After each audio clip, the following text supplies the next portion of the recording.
boys football team recently finished out the regular season with a 7-3 record and a dual share of the CBC title.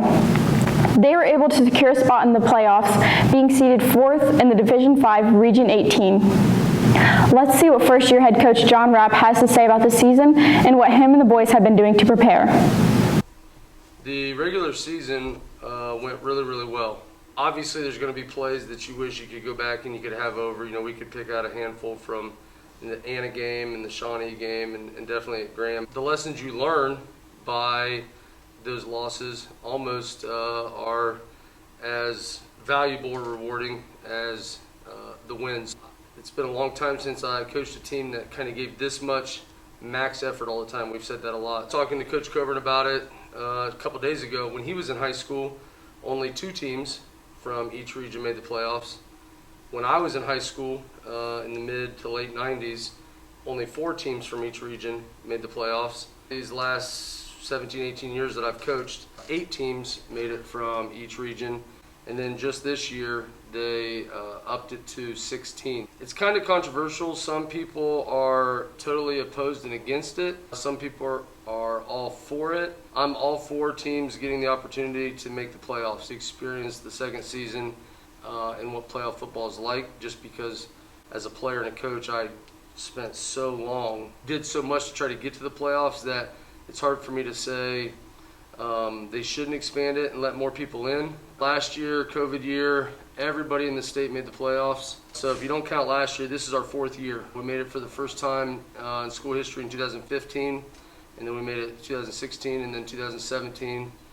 Last year, everybody made it, so not really counting that. So this would be our 4th year that we've qualified and advanced to the playoffs. Having games on Saturday is obviously a challenge because we spend all year from June, July, all the way up through the regular season to get our minds and our bodies ready for Friday night. And then all of a sudden, you have to switch over to Saturday. So first thing we did was we did our normal Saturday practice on Saturday, and then we turned around and we did a second Saturday practice on Monday to get us back on schedule. So then Tuesday, day of the week, became Monday for us in football. I keep telling the guys that they should be super proud that they've qualified and advanced. I'm proud of them. It just makes me feel good to know that we give the community and everybody the opportunity to get together again. We hope to perform well and make them proud. Now let's hear from our players. All right, I'm here with Chase Baldwin and Isaac Morrison. You guys have made a lot of progress from last year to this year. So what did you do in the off season to prepare? Just lifted and stayed in condition. Yeah, we just knew we had to step up. In your opinion, Luke, what makes an excellent football player? Talent helps, but a lot of effort, a lot of heart, and you got to want to more than the other player. I put more time and effort than some people do, and I guess, I don't know, I grind harder. And what's your favorite pregame hype song? My favorite pregame hype song, pretty much anything by Pop Smoke, but lately it's been Many Men by 50 Cent. And what drives you boys to work so hard? Really just knowing that we're one of 4 teams to ever make the playoffs here at Indian Lake, that's pretty special, that's pretty important to know. Now, you're a full-time farmer and student athlete. How do you manage to balance your busy schedule? You really don't got time to sit around and do nothing, so just get your stuff done. Go to practice, get chores done, get homework done, eat, go to bed, do it all again.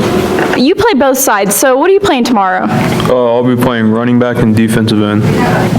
What do you think has led to the team's success this season?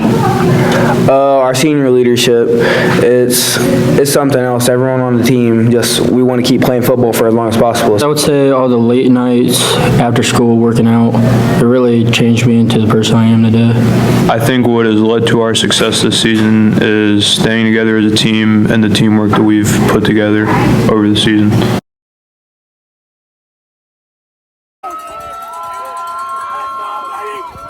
Indian Lake has an annual coin drive where they raise money to donate to the Christmas Angels Project at the Outreach Center. I talked to Mrs. Keekins and Mr. Livingston to get more insight on both the coin drive and the Christmas Angels Project. The Christmas Angels Project is something that I totally love. It's just very passionate to my heart. It's the children and the youth that go to the after program at either Chippewa Outreach or Russell's Point Outreach Center. They have a Christmas party and they put in a wish list for an item of clothing and a toy. One of the things that I'm hoping that this will help with is we get the angels and the items are listed there and people purchase them, they wrap them, and then Drew Schick picks them up. And I'm kind of hoping that this will provide them with some extra funds that they can help with the party items, you know, because they provide all the food for the party and all that kind of stuff. So, you know, any loose change, you know, that we can gather and put together for this project, I'm sure Drew Schick would just be very grateful for it. The deadline for this will be Friday, December the 10th, because that next week they'll hold their party, and so we want to make sure that they have whatever funds and stuff that they need at that time. The project is from the book The Alchemist, and it is the Do Good project. In the book, a shopkeeper explains to the main character that the act of doing something for others is a way of cleansing the mind, and so that is what the project is for the book. It's to do something good for somebody else that is not attached to another project or service hours or whatever else. So the coin drive started, I want to say it was 5-ish years ago, as one of those projects, and because it was so successful, we have continued it every year. The most successful year was Delaney Woods, Jade Lewis, and Gianna Hagedorn. They raised somewhere between $3,500 and $4,000, but they had all 3 schools involved, and there was a competition between the 3 of them. Recent years have not been as great. The elementary and middle school don't participate every year, and last year was not the best. I think we raised around $300, $350, which it's still being used for a good reason. It's just compared to some of the older numbers, it doesn't seem as impressive. It would be nice to get around $1,000, but I understand that we're asking high schoolers to give money, and that's not always something that is possible. But we buy things for kids for Christmas with this money, so it is going to a good cause. Be sure to check your Laker Times for donation jars, and the Laker Time with the most donations will receive a McDonald's breakfast the day before we go on Christmas break. Good morning, Lakers. You might not realize this, but Indian Lake is very talented. I took to the hallways to discover these talents among our student body. Meadow, what's your hidden talent? I don't have any. Dark, what's your hidden talent? No. You don't have a hidden talent? No, I don't. Do you have a hidden talent? Oh, I do not. Indian Lake is very talented. What is happening? What's your hidden talent? I can do the worms. My talent is juggling. I can do backflip. But I can do the splits. I can do a flip throw. I can do a rainbow with a soccer ball. I learned how to last year for Love's class. This is soccer season. In school, when we had to do things that involved flexibility. I figured it out when I first wanted to play soccer. Since the 6th grade. I saw someone do it and I wanted to try it. I watched a video, tried to do it, and I got it in 3 times. I took gymnastics for 10 years, so. I'm just apparently naturally flexible. Oh, hey there. Have you ever broken your curfew? Well, I interviewed some students at Indian Lake, and we're gonna see who has been sneaking out after hours. What is your curfew? Probably 10, 10:30. Usually like 11. It used to be when the street lights come on. Now it's as long as I'm home when he wakes up. 12 o'clock at night. It depends. Mostly it's 12:30. 10 o'clock. Midnight. Have you ever broken it? Yes, many times. No, not a singular time. Yes. Not really. Yeah. Yeah. Yeah.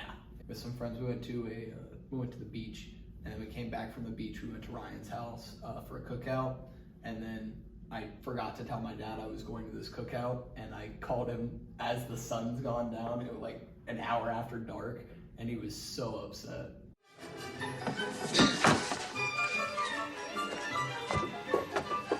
Are your parents strict? Kind of. Yes. Do you have a lot of rules? Yes. Not really. Have you ever done anything to break your parents' trust? Yeah, like come home a couple minutes more, or like past what I said I was going to. There's one time I lied to her and she caught me, but we're good now, so. Yes.